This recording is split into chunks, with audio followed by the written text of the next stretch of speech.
நண்பர்களுக்கு வணக்கம். இன்றைக்கி நம்ம எதை பற்றி பார்க்க போகிறோம்னா, தி இர்ஃபான்ஸ் வியூ அப்படின்ற ஒரு யூடியூப் சேனல் இருக்குது. அதில் இப்போ சமீபத்தில் ரம்ஜானுக்கு எல்லாருக்கும் உதவி பண்ணுற மாதிரி ஒரு வீடியோ போட்டிருந்தார்.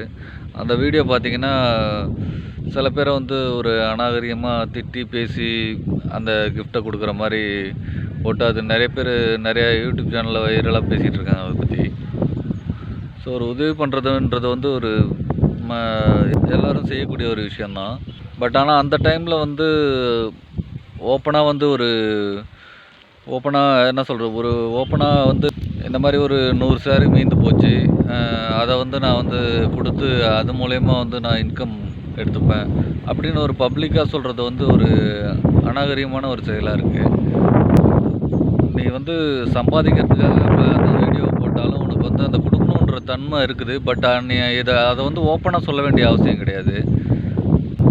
ஒரு 100 பேருக்கு உதவி பண்ணணுன்னு தோணியிருக்குன்னா அதை நீ கரெக்டாக செஞ்சுருக்கணும். பட் ஆனால் இந்தளவுக்கு அதை ஒரு சீப்பாக சொல்லி காமிச்சு அது மூலிமா இன்கம் எனக்கு கிடைச்சிரும் அப்படின்ற மாதிரிலாம் சொல்லி ஒரு உதவி பண்ண தேவையில்ல.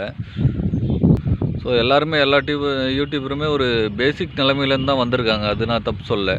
பட்டு ஒரு நிலைமைக்கு வந்ததுக்கப்புறம் அதை நம்ம அந்த பக்குவம் எவ்வளோ மேலே போனாலும் அதனுடைய பக்குவம் நமக்கு இருக்கணும். அப்படி இல்லாதனால தான் இந்த மாதிரி செயல்கள் இந்த மாதிரி ஒரு விஷயம்லாம் தவறுதலாக நடக்குது. ஸோ இதை பற்றி பேசணுன்னு தோணுச்சு, அதனால தான் இந்த விஷயத்தை எடுத்து பேசினேன். நீங்கள் உங்கள் பார்வையில் அவர் பண்ணது கரெக்டாக தப்பா அப்படின்றது உங்களுக்கு தெரியும். முடிஞ்சால் உங்களுக்கு தெரிஞ்சதை கமெண்ட்டில் சொல்லுங்கள், நானும் தெரிஞ்சுக்கிறேன். Okay, thank you.